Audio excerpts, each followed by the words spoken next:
Kasih karunia dan damai sejahtera Allah Bapa kita dan anaknya Tuhan Yesus Kristus menyertai saudara. Amin. Shalom saudara yang terkasih, senang bisa menyapa saudara di tempat saudara berada hari ini dalam dimensi yang berbeda, tetapi dalam dunia yang sama. Sebagai insan yang diciptakan untuk Tuhan sebelum melakukan rangkaian aktivitas kita pada hari ini, marilah kita mengawalinya dengan mendengarkan firman Tuhan. Firman Tuhan kita pada pagi hari ini diambil dari Ayub 42 ayat 2. Aku tahu bahwa engkau sanggup melakukan segala sesuatu, dan tidak ada rencanamu yang gagal. Demikian firman Tuhan. Saudara yang terkasih, kita melihat betapa panjangnya kitab Ayub yang memiliki 42 pasal. Dan demikian juga panjangnya penderitaan kita di dalam dunia ini. Tetapi yang menjadi pertanyaan saudaraku adalah, apakah semua penderitaan itu punya alasan atau seluruhnya punya jawaban? Semakin kita mencari di dalam kitab Ayub, ternyata kita tidak mendapatkan jawaban di sana, dan Tuhan tidak pernah menjawab terkait tentang hal yang melanda Ayub. Tetapi Tuhan tahu mengapa Tuhan mengizinkan itu terjadi. Jika saudara benar-benar tahu dan paham, Tuhan benar-benar tahu apa yang diizinkan kepada saudara, perlu saudara mempertanyakan itu kepada Tuhan. Martin Luther berkata, tidak ada waktu untuk bertanya. Waktu kita bisa habis dengan sendirinya jika kita selalu bertanya mengapa.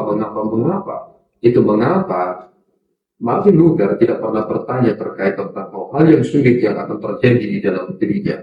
Saudara yang terkasih, Ayub memiliki 3 sahabat yang ternyata meskipun mereka memiliki kata-kata yang nampaknya benar, tetapi mereka adalah sosok yang mendiagnosa dengan tidak benar. Tuhan sangat membenci sahabatnya yang 3 itu.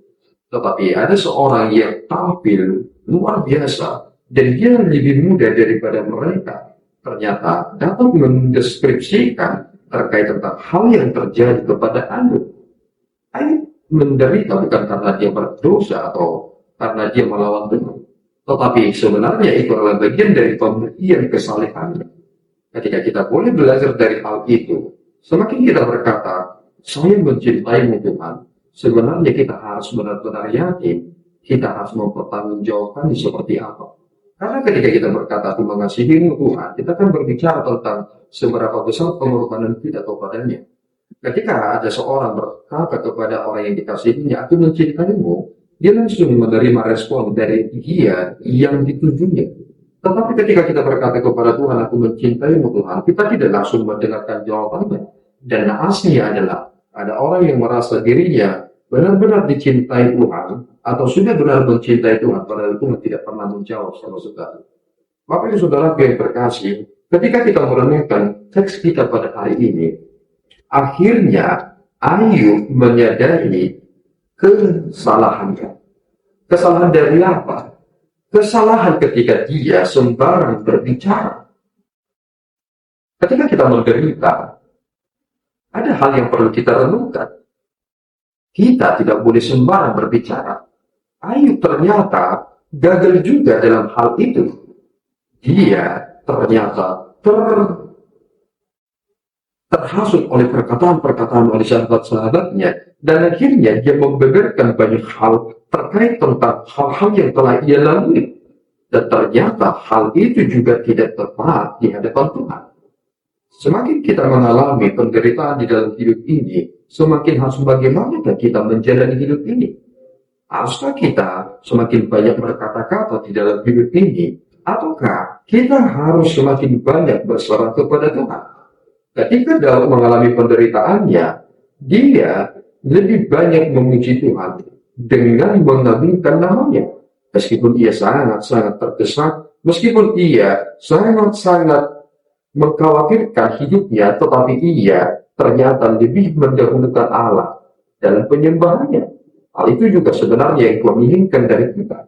Prinsip yang kita perhatikan di dalam pernyataan ini sangat penting.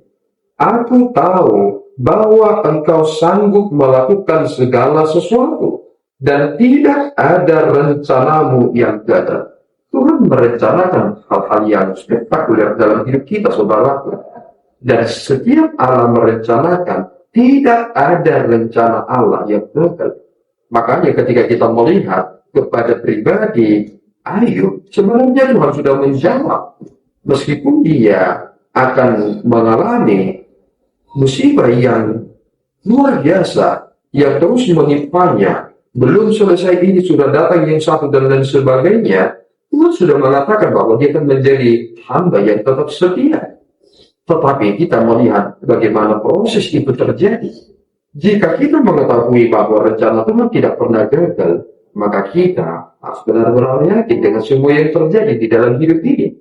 Penuh penyerahan total kepada Allah. Benar-benar yakin bahwa Tuhan akan menunjukkan jalan keluar kepada kita. Jangan sampai saudaraku, hal-hal yang kita sudah katakan sebagai dosa, akhirnya kita lakukan juga hanya karena itu adalah sebuah kebutuhan yang sangat mendesak. Kita akhirnya ragu dengan pemeliharaan Tuhan juga.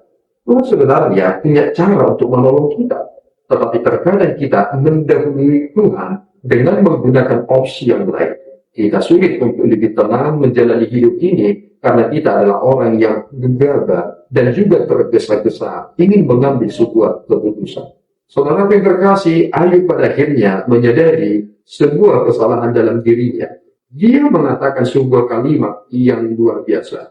Dia mengatakan, aku hanya mendengar tentang engkau dari orang lain, tetapi kini aku telah melihatnya.